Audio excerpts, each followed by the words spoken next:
Hi everyone, I hope you all are doing well. இன்றைக்கி நம்ம என்ன லெசன் பார்க்க போகிறோன்னா 6th ஸ்டாண்டர்ட் டேர்ம் 1 யூனிட் 1ல் வளர்தமிழ் அப்படிங்கிற உரைநடை லெசன் தான் பார்க்க போகிறோம். டிஎன்பிஎஸ்சி ஸ்டூடெண்ட்ஸாக இருந்தாலும் சரி இல்லை ஸ்கூல் ஸ்டூடெண்ட்ஸாக இருந்தாலும் சரி ஹைலைட் பண்ணியிருக்கிறத மட்டும் படித்தாவே போதும்.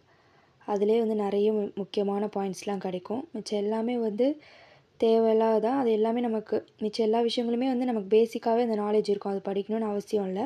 ஹைலைட் பண்ணதை மட்டும் படித்தாவே போதும். இந்த லெசனில் ஃபுல்லாமே தமிழ் மொழியை பற்றி தான் சொல்லியிருக்காங்க.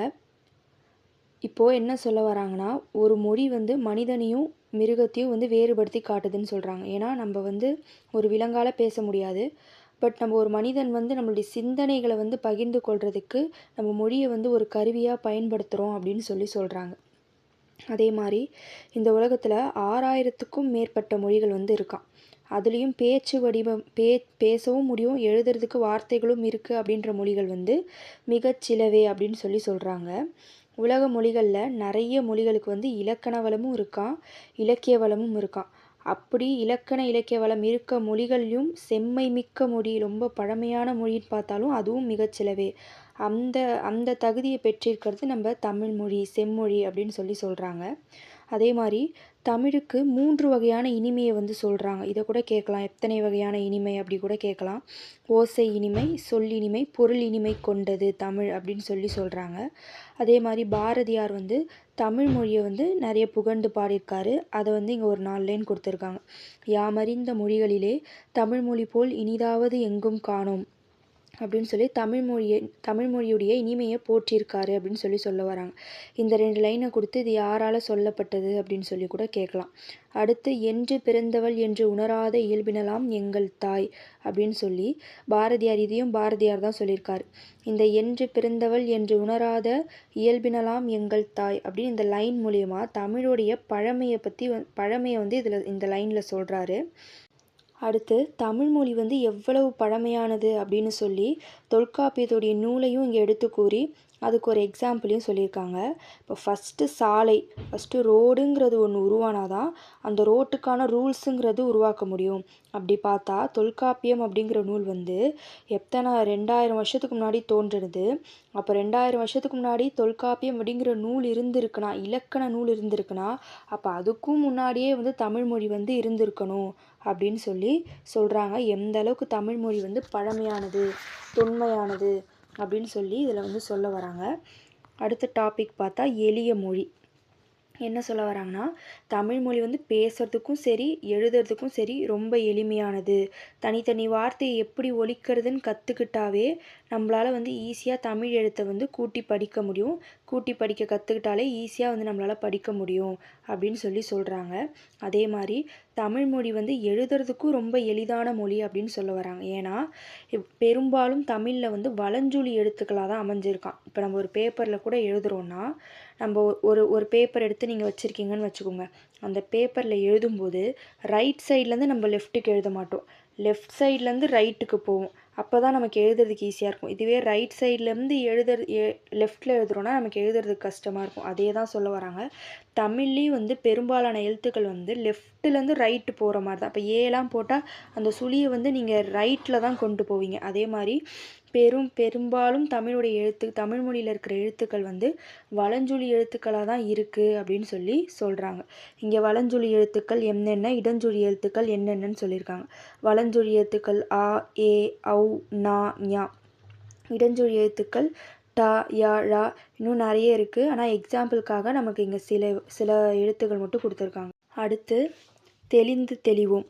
இந்த பாக்ஸில் பார்த்தீங்கன்னா முதல்ல தமிழ் அப்படிங்கிற சொல் எதில் வந்திருக்கு, எந்த புத்தகத்தில் இடம்பெற்றிருக்கு, தமிழ்நாடு என்ற சொல் எந்த நூலில் இடம்பெற்றிருக்கு, தமிழன் அப்படிங்கிற சொல் எந்த நூலில் இடம்பெற்றிருக்கு அப்படிங்கிறத சொல்கிறாங்க.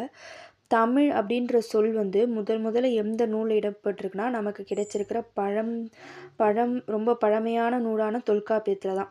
அது எந்த கூற்றுன்னும் கொடுத்துருக்காங்க. தமிழன் கிளவியும் அதனோரற்றே, தொல்காப்பியம் 386. அதுக்கப்புறம் தமிழ்நாடு அப்படிங்கிற வார்த்தை முதல்ல எந்த நூலில் இடம்பெற்றிருக்குன்னா சிலப்பதிகாரம், வஞ்சிக்காண்டம். இமிழ்கடல் வேலியை தமிழ்நாடு ஆக்கிய இதினி கருதினை ஆயின், வஞ்சிக்காண்டம் 165.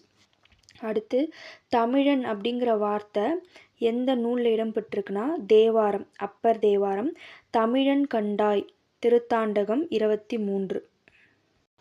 அடுத்த டாபிக் சீர்மை மொழி. சீர்மைன்ற வார்த்தையோட பொருள் என்னென்னா ஒழுங்கு. தமிழ் மொழிக்குன்னு இருக்கிற நிறைய ஒழுங்கு முறைகளில் ரொம்ப சிறப்புமிக்க ஒழுங்குமுறைன்னு பார்த்தா அந்த தமிழ் மொழியில் இருக்கிற அந்த சொற்களுடைய ஒழுங்குமுறை தானா. அதுக்கு உதாரணமாக சில வார்த்தைகளை சொல்கிறாங்க. உயர்திணை அக்ரிணை அப்படின்ற 2 திணைகள் இருக்குது. இது நம்ம எல்லாத்துக்குமே தெரியும். உயர்திணை சொல்லுடைய எதிர்ச்சொல் வந்து எப்படி வரணும்னா தாழ்திணை அப்படின்னு சொல்லி வரணுமா. ஆனால் ஒரு உயிரை வந்து தாழ்த்திணை அப்படின்னு சொல்லக்கூடாது அப்படின்றதுக்காக அக்ரிணை அப்படின்ற பெயர் வந்து நம்ம முன்னோர்கள் வந்து வச்சுருக்காங்களாம். அக்ரிணையை வந்து எப்படி பிரிக்கிறாங்கன்னா அல் கூட்டல் திணை அப்படின்னு பிரிக்கிறாங்க. இதுக்கு பொருள் என்னென்னா உயர்வு அல்லாத திணை.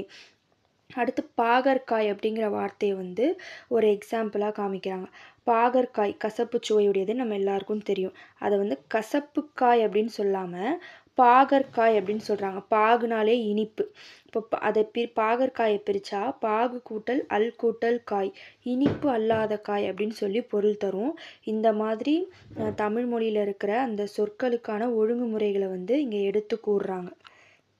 அடுத்து வளமை மொழி அப்படிங்கிற டாப்பிக்கு.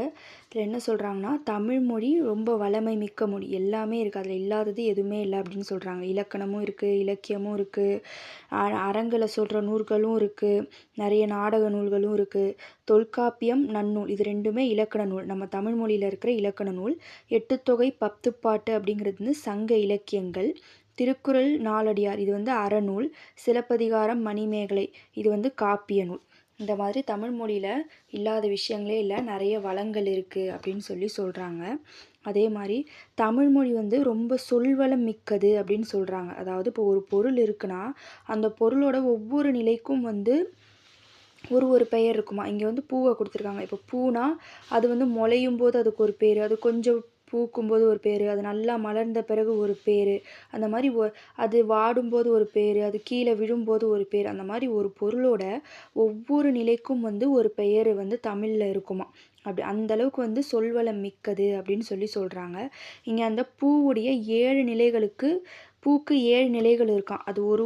அது ஒரு ஸ்டேஜுக்கும் ஒரு பேர் வச்சுருக்காங்க. அரும்பு, மொட்டு, முகை, மலர், அலர், வி, செம்மல் அப்படின்னு சொல்லி.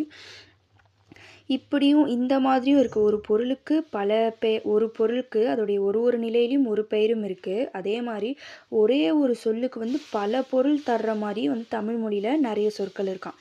அதுக்கு இங்கே உதாரணமாக வந்து மா அப்படிங்கிற வார்த்தையை வந்து உதாரணமாக சொல்லியிருக்காங்க. மா அப்படிங்கிற ஒரு சொல்லுக்கு வந்து மரம், விலங்கு, பெரிய, திருமகள், அழகு, அறிவு, அளவு, அழைத்தல், துகள், மேன்மை, வயல், வண்டு இது போன்ற பல பொருள்கள் இருக்காம். அந்த ஒரு மான்ற அந்த ஒரு சொல்லுக்கு இந்த மாதிரி பல பொருள்கள் இருக்குது அப்படின்னு சொல்லி தமிழ் சொல்கிறாங்க. அடுத்து வளர்மொழி.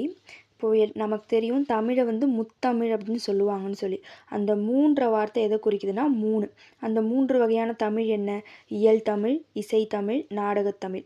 இயல் தமிழ் வந்து நம்மளுடைய மனசில் இருக்கிற எண்ணத்தை வந்து வெளிப்படுத்துமா. இசைத்தமிழ் வந்து உள்ளத்தை மகிழ்விக்குமா. நாடகத்தமிழ் உணர்வில் கலந்து வாழ்வின் நிறைகுறைகளை சுட்டி காட்டும் அப்படின்னு சொல்கிறாங்க. அதே மாதிரி நம்மளுடைய தமிழில் வந்து பல வகையான இலக்கியங்கள் வந்து வளர்ந்து வந்திருக்கு அப்படின்னு சொல்கிறாங்க. முன்னாடி வந்து இலக்கியங்கள்லாம் வந்து எப்படி இலக்கணம்னா வந்து கிராமர், இலக்கியம்னா வந்து ஒரு கதையை சொல்கிற மாதிரி இருக்கும். இப்போ இலக்கியம்லாம் எப்படி இருந்துச்சுன்னு பார்த்தா செய்யுள், கவிதை அந்த மாதிரி வடிவமாக தான் இருந்துச்சு நம்ம முன்னோர்கள் காலத்தில். பட் இப்போ வந்து நிறைய வகை வந்துருச்சு. செய்யுள், கவிதை, புதுக்கவிதை, துளிப்பா இந்த மாதிரி வகையெல்லாம் வந்துருச்சு அப்படின்னு சொல்கிறாங்க. அடுத்து உரைநடையில் பார்த்தா கட்டுரை, புதினம், சிறுகதை. உரைநடைங்கிறது முன்னாடி எப்படி இருக்குன்னா ஒரு புக்கு மாதிரி, ஒரு நாவல் மாதிரி இருக்கும், பெருசாக படிக்கிற மாதிரி இருக்கும். ஆனால் இப்போ ஷார்ட்டாக சொல்கிற மாதிரி கட்டுரை, புதினம், சிறுகதை அந்த மாதிரி இப்போ நிறைய வகைகள் வந்துருச்சு அப்படின்னு சொல்கிறாங்க. அது மட்டும் இல்லாமல் இந்த 3 வகையான தமிழ் இருக்குல்ல, இயல் தமிழ், இசைத்தமிழ், நாடகத்தமிழ். இது கூடவே இன்னும் 2 வகையான தமிழும் வந்து சேர்ந்துருச்சு. அறிவியல் தமிழ், கணினி தமிழ். ஆப்வியஸ்லி இப்போ வந்து சயின்ஸும் நிறைய வளர்ந்துருச்சு. கணினியுடைய பயன்பாடும் வந்து அதிகமாகிடுச்சுன்ற போது அந்த அறிவியல் தமிழ், கணினி தமிழ் அதுக்கேற்ற மாதிரி நம்ம தமிழ் வந்து வளர்ந்து முன்னேறிடுச்சு அப்படின்னு சொல்லி சொல்கிறாங்க. இப்போ அடுத்து இந்த பாக்ஸில் இருக்கிறத பார்த்துடலாம். தாவர இலைப்பெயர்கள். இப்போது ஒரு தாவரத்துடைய அந்த இலைப்பகுதியை எப்படி வந்து அழைக்கிறாங்க தமிழ் மொழியில் அப்படின்றத தான் சொல்கிறாங்க. இப்போ ஃபார் எக்ஸாம்பிளுக்கு நானே ஒன்று சொல்கிறேன். இப்போ கீரை கட்டு விற்கிறாங்கன்னு வச்சுப்போம். அவங்கக்கிட்ட போய் ஒரு கட்டு கீரை கொடுங்கன்னு தான் கேட்போம். ஒரு கட்டு இலை கொடுங்கன்னு கேட்க மாட்டோம். இப்போ ஒரு மாம்பழ மரத்துலேருந்து இலை எடுக்கிறோன்னு வச்சுக்கோங்க.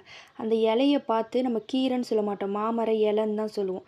அந்த மாதிரி ஒரு தாவரத்துக்கும் ஒரு தாவரத்தோட இலைக்கும் ஒரு பெயர் இருக்குது. அதே மாதிரி ஆலமரம், அரச மரம், மாமரம், பலாமரம், வாழை மரம், இந்த தாவரத்தோடைய இலையை வந்து இலைன்னு தான் சொல்லுவாங்க. அகத்தி, பசலை, முருங்கை இதை கீரைன்னு சொல்லுவாங்க. இதனுடைய இலையெல்லாம் வந்து கீரைன்னு சொல்லுவாங்க. அகத்திக்கீரை, பசலைக்கீரை, முருங்கைக்கீரை நம்ம வீட்டிலே இதெல்லாம் சொல்லி நம்ம கேள்விப்பட்டுப்போம். அடுத்து அருகம்புல், கோரைப்புல், அருகு, கோரை புல்லுன்னு அழைப்பாங்களாம். நெல், வரகு இதோடைய இலையை வந்து தாள்னு அழைப்பாங்களாம். மல்லி, தழை நம்ம வீட்டில் மல்லி தழை வாங்கிட்டு வாங்கன்னு சொல்லுவாங்கள்ல, அதான் மல்லி தழை. மல்லியோடைய இலையை வந்து தழை சொல்லுவாங்க. சப்பாத்தி கள்ளி, தாழை இது 2 தாவரத்துடைய இலையை வந்து மடல் சொல்லுவாங்க. கரும்பு, நாணல் இது 2த்துடைய தாவரத்துடைய பெயர் தோகை. பனை, தென்னை, ஓலை, கமுகு, கூந்தல். கமுகு பார்க்க தான் வந்து கமுகுன்னு சொல்கிறாங்க. புதுமை மொழி இது ஒன்றும் இல்லை, இந்த காலத்துக்கு ஏற்ற மாதிரி தமிழ்மொழி வளர்ந்து புதுமையை புகுத்தி வருது அப்படின்னு சொல்கிறாங்க. இப்போ உங்களுக்கு புரிகிற மாதிரி சொல்லணுன்னா, ஒரு 2000 வருஷத்துக்கு முன்னாடி கம்ப்யூட்டர் இல்லை. கம்ப்யூட்டருன்றது கடந்த 100 வருடங்களாக தான் இருக்குது. அப்படி இருக்கப்ப கம்ப்யூட்டர் வந்தவுடனே தமிழ் மொழியில் அதுக்கு எப்படி பெயர் வைக்கலாம் அப்படின்னு சொல்லி யோசிச்சு தான் கணினின்னு ஒரு பெயரை வச்சாங்க. 2000 வருடத்துக்கு முன்னாடி கணினின்ற வார்த்தை இருந்திருக்காது. அந்த காலத்துக்கேற்ப ஒரு பொருள் உருவாகும் போதும் அதற்கேற்ப தமிழ் மொழியில் ஆராய்ஞ்சி வார்த்தைகளை எடுத்து அந்த பொருளுக்கு பெயர் வைக்கிறாங்க பாருங்கள். அதை வந்து கலைச்சொற்கள் சொல்லுவாங்க. அதை தான் வந்து இங்கே என்ன சொல்கிறாங்கன்னா, காலத்துக்கு ஏற்ற மாதிரி தமிழ் மொழி வந்து வளர்ந்து வருது, எல்லாத்துக்கும் வந்து பெயர்களை வந்து புதுசாக கலைச்சொற்களை வந்து உருவாகி வருது அப்படின்னு சொல்கிறாங்க. இப்போ இணையம்ன்றது ஆன்லைன், முகநூல்னா ஃபேஸ்புக், புலனம் வாட்ஸ்அப், குரல் தேடல்னா வாய்ஸு, தேர்டு பொறி சர்ச் பண்ணுறது, செயலினா ஆப்பு, தொடுதிரைனா டச் ஸ்க்ரீன். இந்த மாதிரி அந்த காலத்துக்கேற்ப புது வார்த்தைகளை வந்து புகுத்தி அதுக்கேற்ற மாதிரி மாறிக்கிட்டு தமிழ்மொழி வந்து புதுமையாக திகழுது அப்படின்னு சொல்ல வராங்க. அதே மாதிரி தமிழ்மொழி வந்து செய்தித்தாள், வானொலி, தொலைக்காட்சி இந்த மாதிரி ஊடகங்கள்லையும் ரொம்ப ஈஸியாக பயன்படுத்தத்தக்க வகையில் வந்து இருக்குது அப்படின்னு சொல்கிறாங்க. அறிவியல் தொழில்நுட்ப மொழி. ஒரு மொழியை வந்து கம்ப்யூட்டரில் பயன்படுத்தணும் அப்படின்னா அது வந்து வரிசையாக இருக்கணுமா, எண்களின் அடிப்படையில் வரிசையாக இருக்கணுமா. அப்படி இருக்கிறப்ப தொல்காப்பியம், நன்னூல் இதுதான் தொல்காப்பியம் தான் இருக்கிறதுலே பழமையான நூல். இந்த தொல்காப்பியம், நன்னூல்லாம் வந்து நமக்கு படிக்கிறதுக்காக எழுதுனது தான். அப்படி இருந்தாலும் கூட இன்றைய இந்த கணினி மொழிக்கும் ஏற்ற வகையில் இருக்குது அப்படின்னு சொல்கிறாங்க. அடுத்து இங்கே இந்த தமிழ் எண்களை பார்த்துக்கணும்.